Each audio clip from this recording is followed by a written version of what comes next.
Muy buenas tardes a todos y todas. Hoy nos acompaña la doctora Javiera Atenas en este evento que es organizado por el proyecto INE Ciencia Abierta de la Vicerrectoría de Investigación, Innovación y Creación, en un proyecto que está financiado con el apoyo de la NIT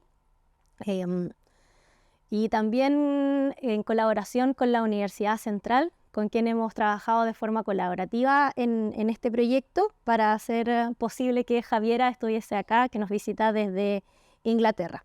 Javiera es doctora en educación y senior fellow de la Academia Británica de Educación Superior y cuenta con una larga trayectoria docente y de investigación en temas de apertura al conocimiento. Ha trabajado en Europa, América Latina y el Medio Oriente como docente y asesorando a universidades en temas de política y desarrollo curricular en apertura a la educación, ciencia y datos. Actualmente es docente en la University of Suffolk en Inglaterra y en la Universidad de Barcelona. A su vez es analista e investigadora en el Open Education Policy Hub y es parte de la UNESCO Dynamic Coalition en educación abierta. A continuación, le damos la bienvenida a Javiera. Ahora la palabra es tuya, yo te voy a ayudar a ir cambiando las diapositivas. Gracias, Samantha. Gracias al equipo de Ciencia Abierta de la USACH, al equipo de Ciencia Abierta de la USEN por invitarme a casa. Antes de partir, yo quiero decir que estoy súper contenta de estar acá porque yo soy hija de la USACH. Mi mamá y mi papá se graduaron de aquí y yo venía a clases en los 80. Así que para mí es un honor estar en estas aulas, siendo literalmente hija de esta universidad, aunque mi alma mater es la UTEM. Soy bibliotecaria de la UTEM, me gradué de Ciencias de la Información hace ya un buen rato y hice mi doctorado en educación. Entre medio de la transición entre entender cómo se genera el conocimiento, por qué se genera el conocimiento, cómo se arquitecta el conocimiento. Siempre fue, mi mayor curiosidad fue la arquitectura de la información, eran las bases de datos. Yo como bibliotecaria, así como trabajar en biblioteca, fue bastante poco lo que hice cuando se hablaba de trabajo con usuarios, sino que siempre estuve metida en las bases de datos.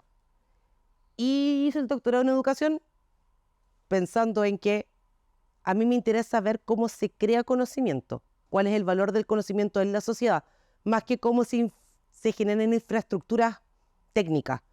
Entonces, cuando uno piensa en qué es la apertura del conocimiento y por qué a mí me gusta hacer esto, claramente no me va a hacer rica. A mí me gusta la apertura del conocimiento porque siento que es una forma de devolver y de retribuir a la sociedad el trabajo que a uno le financian.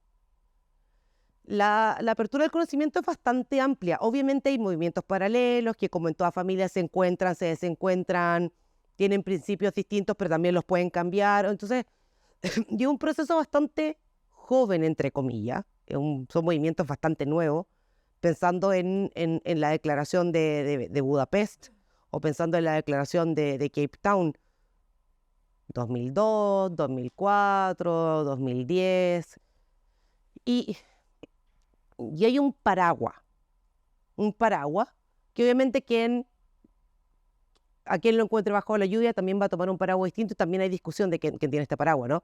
Que es la ciencia abierta. A mí me gusta más hablar de apertura al conocimiento porque son varios movimientos paralelos, movimientos que se dan en la academia y que se dan en el sector público. ¿Y por qué se dan en el sector público? Porque hay una tendencia que tiene que ver con transparencia y prevención de la corrupción, por ejemplo, en abrir la información pública. La información pública y la información científica no pueden seguir siendo información gris. Por muchos años eran áreas inaccesibles a la información. Solo se veía el resultado, sea en reportes como en papers o en libros. Se veía el producto masticado. Pero el poder acceder a la información en crudo es un derecho cívico, es un derecho ciudadano, porque la información, sobre todo en estos ecosistemas de universidades públicas, de fondos de investigación, la investigación no las paga la gente. Por lo tanto, sea desde el Estado, sea desde la academia, tenemos el deber cívico de retribuir y abrir la información, pero también de usar y cuestionar la información que abren otros colegas o que abre el Estado. Y tiene que ver con la idea de reproducibilidad, de reutilización y de mejorar las prácticas de interacción con la ciencia, pero con la participación pública. Por lo tanto, tiene un componente público que a mí me interesa, un componente político que a mí me gusta. La OCDE, que es básicamente la madre de todas las métricas, nos dice que todas las personas deben tener las mismas oportunidades y canales para participar y acceder a la información.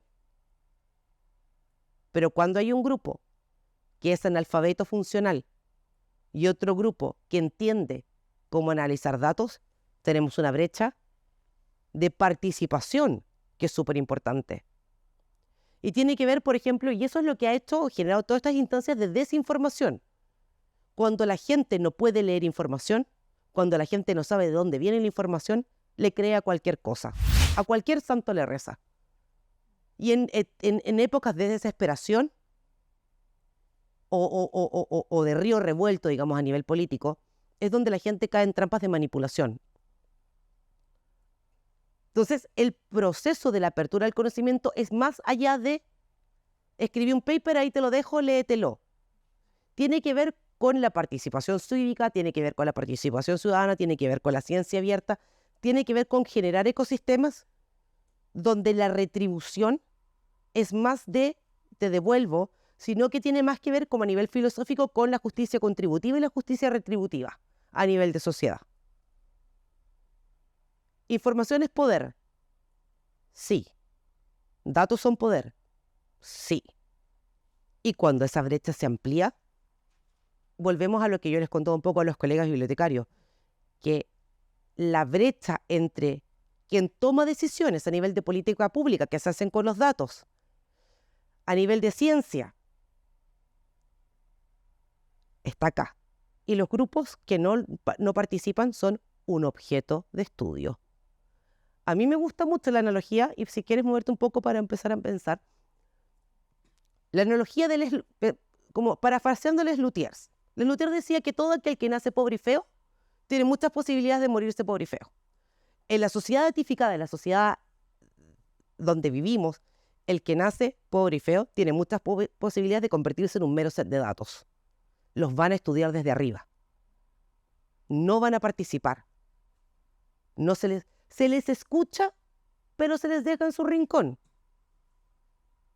La ciencia abierta, el conocimiento abierto, el acceso a la información pública tiene mucho más que ver con crear un cambio cultural, un cambio económico que permita que la información sea un recurso comunitario. Uno de los principios fundamentales de los datos abiertos, por ejemplo, es la participación universal. El problema es dónde están las capacidades, dónde están las alfabetizaciones para que los grupos a los que se les ha estudiado tengan agencia y soberanía sobre los datos que producen y entregan. Los bibliotecarios, los académicos, las académicas, los docentes nos dedicamos a tratar de generar conocimiento y a generar alfabetizaciones distintas. El problema es quién está tomando decisiones y sobre quién las está tomando. Volvemos un poco a la idea de quién domina y quién es dominado a través de la información. Y tiene que ver con acercarse a la ciencia, acercarse a la información desde la perspectiva de la teoría crítica y la pedagogía crítica. Porque alfabetizar en datos, alfabetizar en información, tiene que ver con cuestionar las estructuras de poder. No es tan simple como decir, bueno, abramos todo. ¿Abramos todo para qué? Para que un grupo pueda seguir tomando decisiones sobre la vida de las personas, sobre sus condiciones de vida. Porque claro, si uno no tiene opinión, si uno no tiene agencia sobre los datos y sobre la información, se perpetúan las inequidades. Perdón.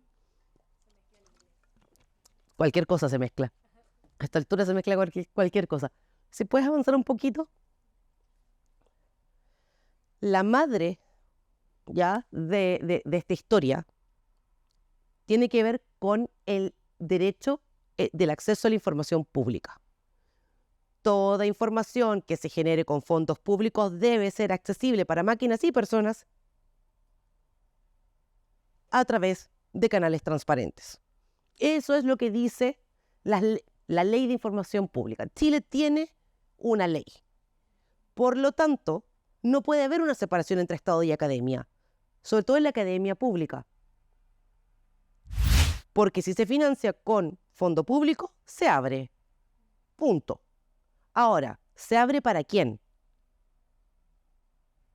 Entonces, cuando uno trabaja con estudiantes, decirle, bueno, trabajemos con datos abiertos. Hagamos un proyecto de investigación con datos abiertos, veamos cómo mejorar la calidad del agua. No, el dato no está. ¿Qué hago?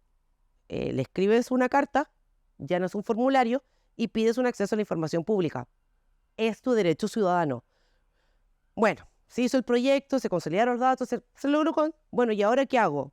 ¿Me saco un 7? Sí, pero también vuelves a abrir la metodología, vuelves a abrir los datos, vuelves a abrir el proceso para que otro grupo, otra persona, por ejemplo, en un ecosistema similar, Argentina, pueda agarrar el mismo modelo, usar datos bastante similares y reproducir el experimento. La idea, por ejemplo, es no solo abrir, sino que también divulgar. El trabajo del divulgador científico. Hubo gente de mi generación que tuvo mucha suerte, que creció con programas de televisión con alguien como Hernán Holguín. Se hacía difusión científica. El rol del docente, el rol del investigador, el rol de las investigadoras, el rol de la ciencia, no es solo escribir papers, sacar puntos de Scopus y bueno, bien, perfecto, vamos a subir mi H-Index. Tenemos que hacer ciencia para la sociedad si es la sociedad la que nos paga. Y la difusión incluye hablar lenguajes claros. Tiene que ver, por ejemplo, con la historia de narrativa de datos. Cuando uno tiene el ciclo de información, el ciclo de los datos parte cuando uno crea un instrumento para recolectar datos. Cuando a uno se le ocurre una pregunta de investigación. Tengo una idea, voy a investigar. Ese día se gesta tu primer elemento de ciclo de los datos. ¿Qué instrumento voy a utilizar? ¿Cómo voy a recolectar? ¿Dónde voy a recolectar? ¿Dónde voy a guardar la información? Hasta ahí vamos bien. Y yo hasta aquí llegué y le pido consentimiento informado al comité de ética. Miren, voy a recolectar estos datos, le voy a pedir permiso a esta gente y voy a guardar mis datos aquí. Listo. Pasa hasta el comité de ética. Hay un tema mucho más complejo que tiene que ver con política y semántica. ¿Dónde voy a guardar mis datos y cómo me voy a referir a los grupos que estoy estudiando? Entonces, cuando uno piensa en un plan de gestión de datos, tiene que ser bastante más complejo. Porque, ok, recolecté los datos, los tengo y ahora ¿cómo los voy a analizar? ¿Cuáles son las preguntas que voy a hacerle a esos datos? ¿Qué respuestas quiero obtener? ¿Cómo voy a retratar a las poblaciones que estoy estudiando en estos datos? ¿Qué etiqueta les voy a poner? Los metadatos, que a nosotros los bibliotecarios nos gusta mucho esa idea. Los metadatos representan realidades.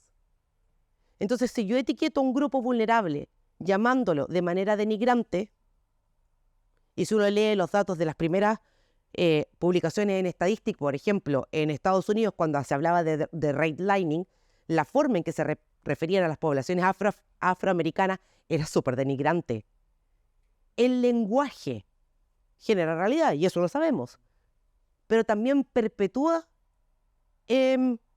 inequidades, perpetúa vulneración, perpetúa marginalización y perpetúa estructuras de poder. Por lo tanto, el ciclo de los datos va más allá de, ok, lo recolecté, lo guardé en un servidor seguro y estoy adherida al GDPR porque todos mis datos son anónimos. ¿Los datos son realmente anónimos? Sobre todo cuando uno trabaja con comunidad súper nicho. No es que estoy trabajando con una comunidad del norte de Chile, ya, listo, tenemos zona geográfica, en un pueblo perdido, listo, ¿cuántos pueblos? Alrededor de tal zona, en tal región. Y estoy trabajando con gente que es, no sé, aymara, pero además gay. Listo, lo identificaste en 3 días. Identificar grupos es súper fácil, porque los grupos son humanos. Entonces nosotros nos pasó trabajando con Medio Oriente, que éramos 2 equipos, el equipo europeo y el equipo Medio Oriente, y alguien quería recolectar datos sobre género. No, pero es que hay que preguntarles cuál es su orientación de género. Y nosotros les decíamos, pero si son de Marruecos, ya, Marruecos más o menos, pero es que hay otro equipo de Egipto. Si alguien logra encontrar esa pobre persona, hay que tener mucho cuidado porque se pueden, sobre todo con cruces de bases de datos, que es una cosa que además no lo hace uno, codifica un algoritmo y el algoritmo desplegó. Puedes poner en riesgo poblaciones vulnerables. Entonces, cuando uno piensa en transparencia, apertura, principio de no discriminación, principio de gratuidad, porque si luego la comunidad aymara quiere saber cómo yo me estoy refiriendo a ellos, tiene que tener acceso por transparencia de mi investigación a cómo se les retrató y a los datos que se recolectaron y cómo se analizó esa información. Entonces, vale, pero ¿cómo educamos a esa comunidad? ¿Y cómo educamos a las otras comunidades? ¿Cómo educamos a nuestros estudiantes? Existen varios paradigmas. Obviamente, Chile es firmante de la Carta de Educación Abierta de UNESCO y ahora estamos sacando las directrices, que la firma esta servidora, las directrices de política pública para abrir la educación. Porque tiene lo mismo, el mismo componente. Es un movimiento que se funde en la idea de pedagogía crítica, de conexiones, de crear una postura que tenga que ver con participación e inclusión en la sociedad. Pero no se puede hacer esto sin tener acceso a artículos científicos en abierto, a datos en abierto, a modelos de ciencia ciudadana. Tiene que ser un ecosistema, este paraguas que les contaba al principio. La educación abierta tiene que ampliar el acceso a la información más allá de lo que se ha hecho tradicionalmente. Va más allá del trabajo de educación formal. Es más, es súper útil para trabajo de formación comunitaria. Es lo que hace, por ejemplo, Ciencia Ciudadana. Recursos educativos abiertos para trabajar con comunidades. Porque si yo no trabajo con la comunidad y si no la educo, no me pueden dar su consentimiento informado para luego estudiarlas. Tiene que ver con el desarrollo de recursos educativos abiertos, que si yo voy a trabajar en el aula con material que he usado de otros, investigaciones, papers, datos, archivos, fotografías, yo abra esa información para que otro docente pueda utilizarla. Fue un trabajo que hicimos con una universidad chiquita en Argentina, que se dieron cuenta que los estudiantes que venían de colegios públicos tenían mucho peor rendimiento en cálculo. El 80% fallaba el primer curso de cálculo. Los profesores con los estudiantes se juntaron, hicieron una serie de materiales didácticos en abiertas con videos, con tutoriales, para hacer cálculo 1 y le regalaban este paquete a las escuelas públicas, y iban a la escuela pública, a los liceos de esa zona, y enseñaban cálculo durante un año, con metodologías abiertas. El año que este grupo de chicos y chicas entró a ingeniería, bajó a un 15%. Porque la universidad había hecho el trabajo de sociedad, de decir, en vez de que se lleguen acá y se echen el ramo, vamos a trabajar con los profesores de matemáticas de esta zona, que es donde llegan el 80 o 90% de nuestros alumnos, para mejorar. Y crearon un repositorio de recursos educativos abiertos, pero además invitaron a participar de este repositorio a todas las escuelas, a todos los colegios locales. Esas son las cosas que hace la educación abierta. Dentro de los objetivos de la UNESCO, ya que es la carta que firmó Chile, que es la carta que se firma en el 2019, tiene que ver con crear capacidad. O sea, no podemos seguir teniendo una sociedad que le enseña a sus niños solo a través de libros de texto. Libros de texto, además, que son comisionados a editoriales privativas, ¿ya? Para algo hay un modelo de libro de texto abierto, pero para que se puedan usar estos libros de texto, para que se pueda cambiar este paradigma, hay que entrenar a los nuevos profes y a los profes existentes. Es un cambio de paradigma, como decíamos recién, cambiar la formación de investigación, de investigadores y investigadoras, hay que cambiar la formación de docentes. Y eso es Chile es firmante, no es que pueda decir, no, no me interesa, no, ya lo firmaste, ahora hazte cargo. Tienen que generar espacios y infraestructura y arquitectura de información donde, por ejemplo, los recursos educativos abiertos sean representativos de la sociedad. Si uno mira los libros de esa editorial, que todos sabemos que es, que usamos nosotros en el colegio, toda la gente era muy blanquita y muy bonita. No es representativa de la sociedad. O muchos de los problemas de matemática, que uno se acuerda cuando iba al colegio, que venían estos libros de texto, eran súper urbanos. El tren que va para allá y el tren que va para acá. Ni en Santiago teníamos trenes. Entonces, ¿cómo vas a contextualizar la educación a la realidad nacional? Si ya es difícil en un sector urbano, imagínate en el sector rural. Por lo tanto, las universidades tienen que desarrollar, o los colegios y el país tienen que desarrollar política pública que hable de educación abierta. Y es parte del trabajo que hizo la Biblioteca del Congreso Nacional cuando firmaron un acuerdo, un compromiso nacional para desarrollar recursos educativos abiertos para la formación cívica, por ejemplo, porque muchos de esos insumos tienen que ser proveídos de forma central desde el Estado. Bueno, ya les he contado un poco lo que era la ciencia abierta, que es el movimiento para hacer investigación de forma transparente, pero que incluye datos, publicaciones y software. O sea, no podemos hacer ciencia abierta sin software libre. Es más, los principios de la ciencia abierta se basan en los principios del software libre. Es súper difícil hacer ciencia abierta si todo tu modelo de análisis va a ser software privativo, porque además la metodología es irreproducible. Por lo tanto, yo agradezco mucho, por ejemplo, a la comunidad de R. Porque si yo tengo una metodología y que luego la quiero replicar con mis estudiantes, me dan el modelo de R, me dan el código para poder modificar o para poder reproducir una investigación. Los principios de la ciencia abierta, obviamente, aparte de la reproducibilidad y la transparencia, es la ética. Tiene que ver con lo que les contaba antes, de ser cuidadosos en el lenguaje que usamos sobre las comunidades con las que trabajamos, de involucrarlas, de hacerlas participativas. No es solo abrir un paper en el repositorio, es mucho más que eso.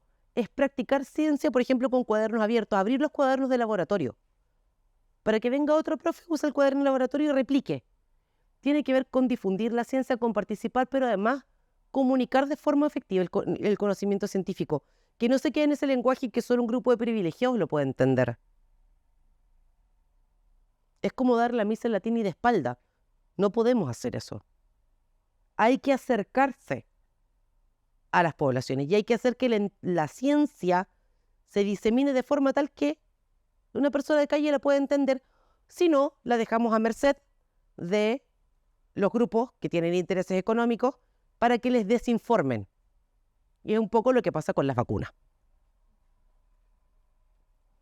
Obviamente la ciencia abierta es compleja, yo estoy haciendo la versión bastante más simplificada, mañana vamos a hablar de datos, así como mañana me voy a meter en todo con esto, pero tiene que ver con tener instancias de diálogo. Hay que sacar el laboratorio a la calle. Ay, ¿pero por qué? Porque te lo financia la gente. Hay que sacar la infraestructura, la comunicación a la calle. ¿Por qué? Porque te la financia el Estado.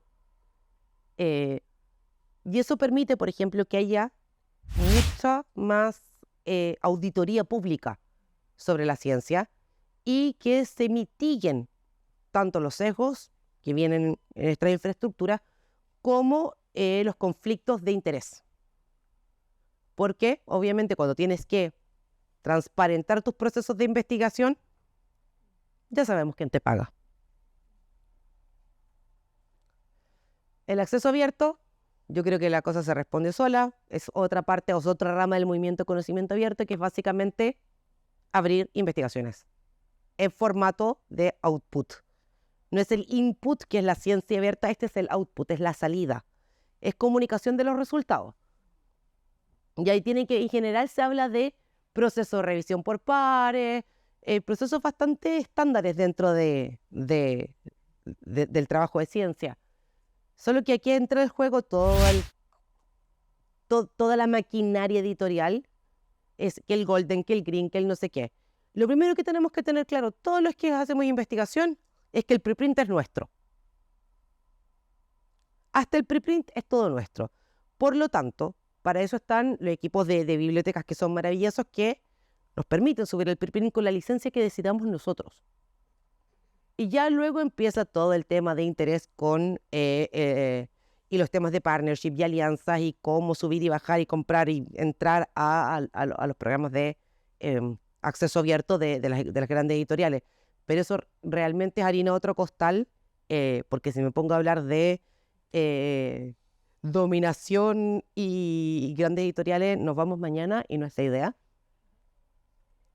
Pero básicamente es esto, que la gente pueda acceder, que te aumente el índice de cita, porque también uno tiene un ego, si uno hace investigación también, porque hay un tema de que a mí me gusta el impacto, me gusta que citan mis investigaciones. Fomentar el trabajo colaborativo, trabajar con otros equipos, pero también value for money, que es la cosa que les encanta a los ingleses. Que la gente, que la plata del dinero de la gente tenga un valor real para la sociedad. Value for money de los taxpayers, de la gente que paga impuestos. Y los datos abiertos, que son el área de que yo investigo y me gusta trabajar más, son datos que cualquier persona puede reutilizar, sean del gobierno, sean de la academia. Inclusive organizaciones internacionales como la UNESCO, la OCDE, abren sus datos. Y básicamente son el insumo clave para poder desarrollar no solo investigación, sino que docencia en una sociedad certificada. La Universidad de Utrecht tiene este centro de investigación que habla de la sociedad certificada. Y tiene un libro que se llama así, La sociedad certificada, que es de Van Es y Schaffer, que habla de que cómo los datos, como el concepto de data, de unidad de conocimiento, primero no es neutral. No hay dato neutro. Todos los datos tienen una agenda detrás. Siempre hay una agenda política. O sea, no existe, no, es que el dato es neutro. No. Ya quien levantó un dato viene con un sesgo, porque somos personas. Pero ¿cómo vamos a hacer que los estudiantes puedan tener este nivel de conexión con los datos? Y es el cambio curricular y el cambio de paradigma. Es desde la formación de cambio, de que hay que literalmente cambiar la forma en que se enseñan métodos de investigación. No podemos quedarnos en el consentimiento informado y decir, sí, esto es ética. Consentimiento informado y hago lo que yo quiero. Tiene que ver con cambiar la forma en que como humanos nos relacionamos con los datos. Primero, perder el miedo a la matemática. No muerde. La estadística tampoco. Pero sí envenena. Si lo usa para cumplir ciertos objetivos políticos, ciertos grupos, las estadísticas envenenan. Y por eso tenemos el problema que tenemos con las vacunas. Entonces sí, no muerden. Pero si tenemos gente que es analfabeta funcional en una sociedad certificada, no se puede ni facilitar la disponibilidad de acceso y la participación universal, porque no van a saber qué hacer con ellos mientras otros grupos se aprovechan de esta extrema disponibilidad. Y tiene que ver también con cosas cuando uno dice participación universal, también tiene que ver con cosas como a mí me gusta un poco el trabajo que hace mi colega en la Universidad de Surrey, la Carla Bonina, que es una colega argentina, que tiene que ver con innovación. ¿Cómo vamos a generar innovación con insumos del Estado si no es por los datos? Cosas pequeñas como una app para saber cómo mejorar dónde estacionar, que es una app que desarrollaron sus estudiantes con datos locales. Cómo mejorar el acceso a los hospitales, cómo pedir hora más rápido, por ejemplo. Cuando no tienes que ir hospital por hospital, sino que crearon una app con horas disponibles en hospitales y uno va buscando con una app. Eso es innovación pública, pero con una colaboración público-privado, que también es súper importante, porque tiene que ver con toda la apertura que hay de información, de datos, de acceso a todo. No puede quedarse en no generar nuevos espacios de negocio, nuevos espacios económicos, porque eso da empleo. Entonces están todas las incubadoras de negocio, están todas las incubadoras de startups que usan datos abiertos y generan insumos a partir de información del Estado que luego genera beneficios económicos para la sociedad finalmente. Por lo tanto, no es solo el trabajo de pensar críticamente cómo me entregan la información o cómo yo la uso, cómo la uso para votar o para tomar decisiones informadas, sino que tiene también que ver con la innovación, con fomentar la innovación en el sector privado y colaboraciones público-privadas, por ejemplo, en el tema de desarrollo de patentes.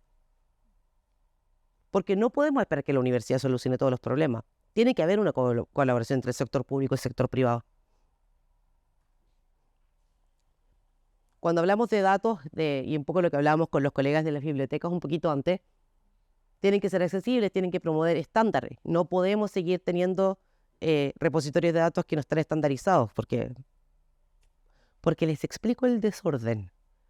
Tienen que generar documentación y generar data para hacerla descubrible. Por lo tanto, si yo me meto al repositorio de la USACH y quiero saber qué se está estudiando, por ejemplo, en salud reproductiva de mujeres, y quiero comparar con lo que está haciendo la Universidad de la UFRO, con la Universidad Central, con la Universidad aquí, y quiero sacar sets de datos para poder desarrollar una app, por ejemplo, para mejorar el acceso médico de las mujeres, ya más o menos sé qué es lo que hay.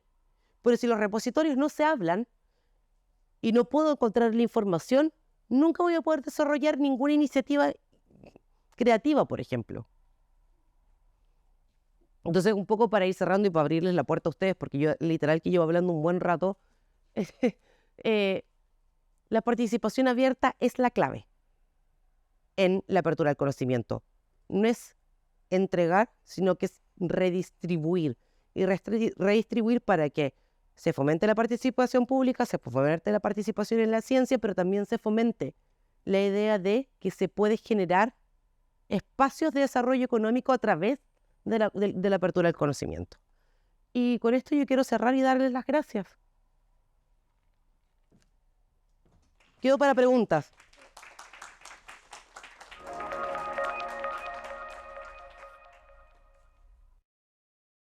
Soy Sergio Pérez. En informática el Open Access es algo como natural, uno llega, sube las cosas a GitHub y las comparte y gente te hace branch de tu código y es algo natural. En economía yo creo que va para allá.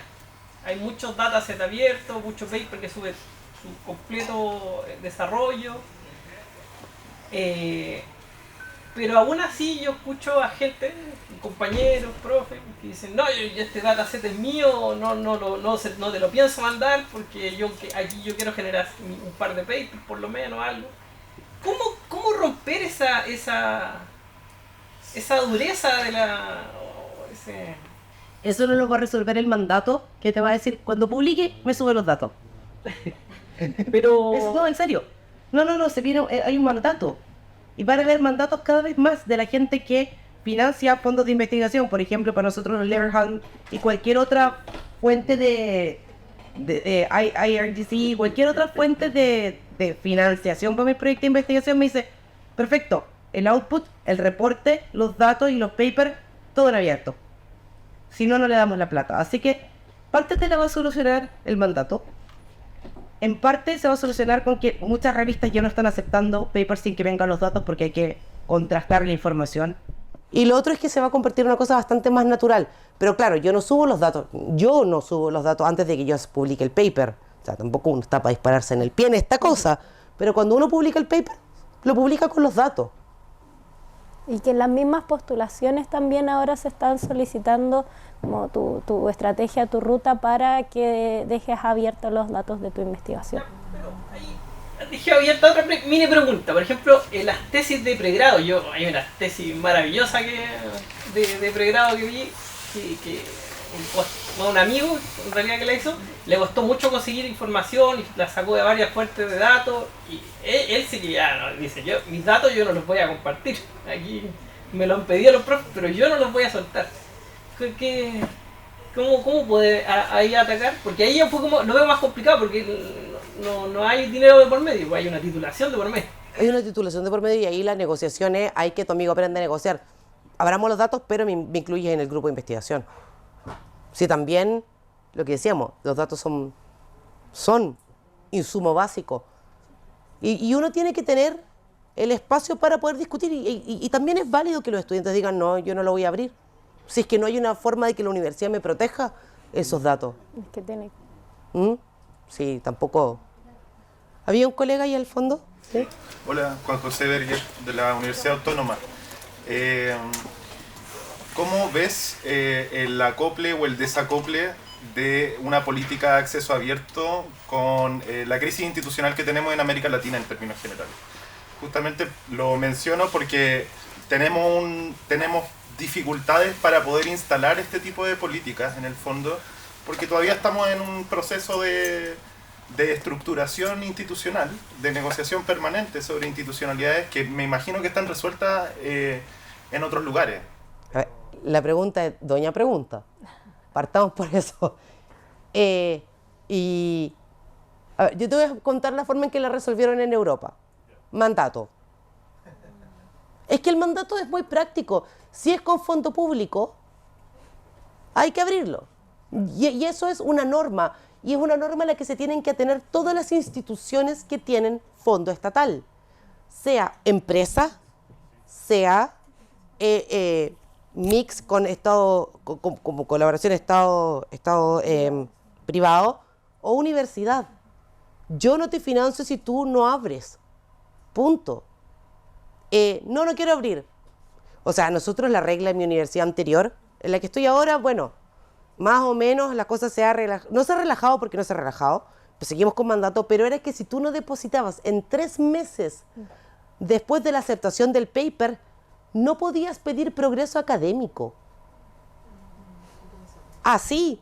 Y así lo resolvieron, porque claro, uno para quejarse todo el tiempo el mundo, pero no podían vivir de la queja, no, que yo no quiero. Mira, la cosa es bien fácil.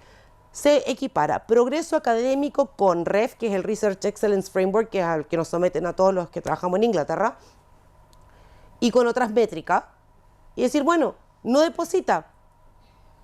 Bien, pero usted tiene que responderle al funder, porque si no va a haber que devolver la plata. Usted tiene que responderle a sus comunidades a las que investigó, y además usted tiene un mandato, usted no va a salir de lecturer. No va a pasar a ser profesor, no va a pasar a ser senior lecturer, no va a subir. Mi universidad tiene otro modelo que es estricto y también son 3 meses después de la publicación, pero no te dejan fuera del REF o no te dejan fuera del progreso académico. No vas a tener las mismas posibilidades, pero la otra era tajante, no progresas. Por lo tanto, la solución a veces viene con, aunque no nos guste, un mandato. Porque básicamente es un mandato de redistribución de lo que te Ahora, si el fondo es de una empresa privada, no te van a obligar a abrirlo. Porque ahí hay otro compromiso. Porque, por ejemplo, ahí están los compromisos de transferencia de conocimientos para abrir patente. Y ahí entra en juego el secreto de información. Y entran en juego los embargos. Pero a nivel inglés, que son miles de universidades, fue como mandato. Esto es lo que hay. ¿No les gusta? Bueno. Pache la anima sua. Es lo que hay. Ahora, ¿cómo se va a solucionar eso en América Latina? No tengo idea. Digamos que los mandatos funcionan mejor en Europa que en América Latina. Entonces. Pero es que depende, porque el mandato se hace cuando hay leyes similares. Y si hay una ley de transparencia en Chile y si hay una ley de acceso a la información pública, hay que extender esa ley para que entre a la financiación de investigación. El problema es que no se hizo ahí. Yo creo que, por ejemplo, Argentina tiene una ley de acceso a la información. Ahora, ¿cuánto cumple la ley en Argentina? Eso es harina de otro costal. Pero hay una ley. México quería sacar la ley. Entonces, hay distintas formas de aproximarse al tema. Pero a mí me gusta la idea de, ok, partamos con una base clave todos juntos. Esto es un mandato, y es un mandato de redistribución. No te doy la orden porque yo quiero, sino porque esto es lo que corresponde para devolverle a la sociedad. Es un principio más que una norma, pero es un principio que se pone en acción. No es un principio pasivo, sino que es un principio activo. Así es. ¿Alguna otra pregunta? Ay, Tania.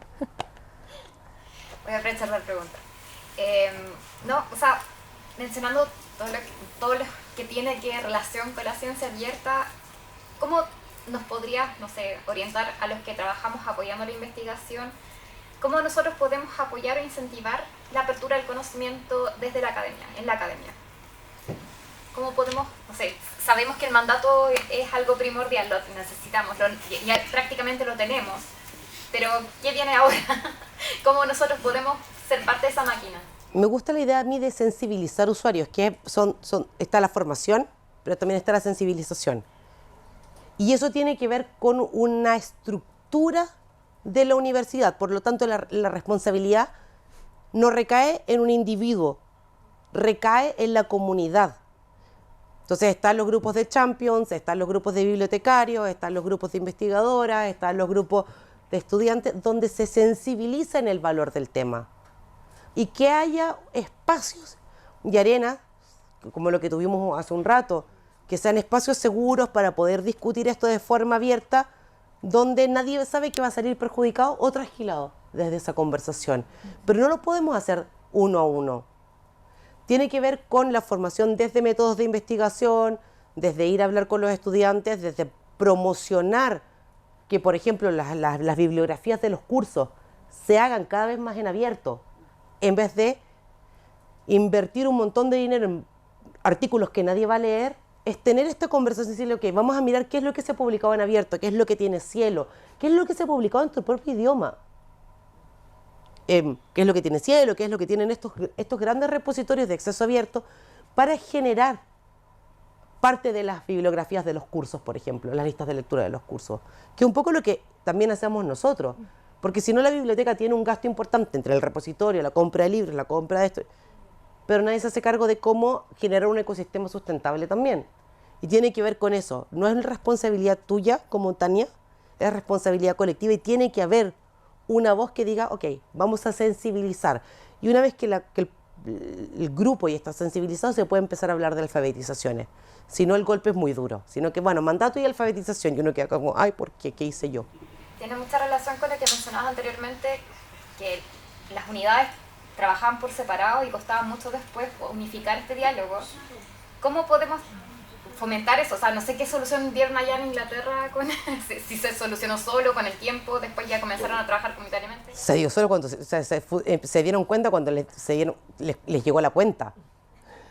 Porque pagar 2 unidades, 2 infraestructuras, que más encima no se hablaban entre ellos, cuando se dieron cuenta que tenían que reparar ese daño y la cuenta llegó, fue como, ahí ya se aprendió del mal ejemplo, se aprendió del error propio. Pero si la comunidad no se habla, cada uno va a ir generando su repositorio y pasó como cuando hubo el boom de los repositorios de recursos educativos abiertos, que también lo hacía la unidad didáctica, que no le hablaba a la unidad de acceso abierto que estaba en la biblioteca y que no le hablaba a la unidad de datos. Y había 3 repositorios que costaban una fortuna y que no se hablaban entre ellos. Entonces tiene que ver también con pensar en el impacto que va a tener a largo plazo en la institución, cuando haya que arreglar el daño. Y hay que evitarlo. Desde tu experiencia, Javiera, ¿nos puedes hablar un poquito como la formación de bibliotecario en este tema de ciencia abierta? ¿Hay una formación real? No hay nada, nada. O sea, aparte del posgrado que armaron los colegas de la Universidad de Barcelona, que fue un posgrado en ciencia abierta, y un poco lo que ha hecho Foster Open Science, ¿ya? Que son cursos de autoformación. Hay algún par de MOOC, pero todo tiene que ver con la autoformación. No hay ningún programa curricular en ciencias de la información o ciencias de la documentación que incluya apertura al conocimiento. O sea que todos los que estamos acá, estamos porque somos bastante buenos en el tema de ser autodidacta. Pero así como cursos de formación, hay más en temas de ciencia y de estándares para científicos, por ejemplo, hablar de FAIR y de estándares de ese estilo, más que dirigido al público, o sea, a los colegas que hacen gestión de información. En general, los pocos cursos que hay van directo al grupo de ciencia. ¿Y nosotros desde dónde podemos comenzar a estudiar, por así decirlo? ¿De dónde podemos empezar a formarnos? Porque tiene mucha lista, pero ¿de dónde empiezo yo? Foster Open Science, los MOOCs de Foster, yo creo que son el gran espacio de formación que tenemos. Y lo otro es pensar también en cómo el que sepa un poco le puede dar un taller a otro y generar talleres colectivos. También una cosa que tienen que estar promoviendo los grupos de INES, de ciencia abierta, que los colegas se autoformen hasta que alguna universidad provea el espacio para un diplomado. Pero antes que no exista ese diplomado hay que arremangarse. Foster Open Science. Sí, Foster Open Science. Hola, soy de acá, Claudia Martín de la USACH. Sí, y aquí los diálogos que hay pienso con ANID y Fondes en particular, que pareciera que tiene una estructura totalmente opuesta a todo lo que se habla. O sea, de hecho, que te valorizan los artículos, que justamente un poco lo que decía la colega, no más allá de los incentivos de acá, sino que pareciera que tienen más puntaje que justamente están en estas revistas de pago, ya que tienen, ¿no es cierto?, mayor, los temas de patentaje. O sea, hay una serie de cuestiones hasta qué punto uno puede efectivamente reutilizar datos. Yo no sé si Fondes sí está muy claro con eso, o los grupos de estudio han sido capacitados pensando que este tipo de proyectos como INE los financia la misma NIE, entonces no sé cómo están dialogando con... Ahí efectivamente existe ese problema, por decirlo así, pero estamos... Esa dicotomía. Esa dicotomía. Y efectivamente estamos trabajando desde los proyectos INE Ciencia Abierta para poner estos temas sobre la mesa, porque si no tampoco se puede avanzar en una política que desde el Ministerio y desde la NIT se está promoviendo. O sea, pero yo acabo de decir como esto es un problema, pero es un buen problema en este momento y que se está poniendo en discusión. O sea, no te puedo decir esta es la solución, estas son las directrices que se están tomando, porque es algo que está ocurriendo ahora. Hablábamos hace un momento cuando teníamos el conversatorio con los colegas de la biblioteca. Esto es un cambio cultural a la mano que también es un cambio y una adquisición de nuevo conocimiento técnico y también de infraestructura, todo ocurriendo al mismo tiempo. Entonces hay un montón de situaciones que estamos abordando y que se están vislumbrando en este momento en el camino. Eso es lo que está pasando. Sí. No sé, poner un indicador más objetivo, porque tú sabes que las evaluaciones dependen de personas, de grupos de estudio, ¿no?, que son bastante... Y por eso es importante que en instancias como esta también ustedes asistan, que sepan que este tipo de proyectos se están financiando y que a veces se contraponen con otras reglamentaciones existentes para que se levanten estas alertas y nosotros como institución también pongamos los temas sobre la mesa, porque es lo que está ocurriendo finalmente. También hay que reconocer que hay una masa crítica que funciona sobre este mismo parámetro de cómo financiar la ciencia hoy día. Y recién por otro lado están lanzando esto que es una nueva cultura de ciencia abierta. Entonces, tenemos, mientras crece una comunidad, una nueva generación de científicos y de investigadores, también tenemos a los que ya están dentro del mismo circuito. Entonces, yo creo que como todas las cosas pasan en la humanidad y en las sociedades, estamos en una época de transición, en donde van a haber dos ecosistemas funcionando hasta que uno empiece a debilitarse por sobre otro que se está fortaleciendo. Así es. Bueno, Muchas gracias. Muchas gracias. Muchas gracias.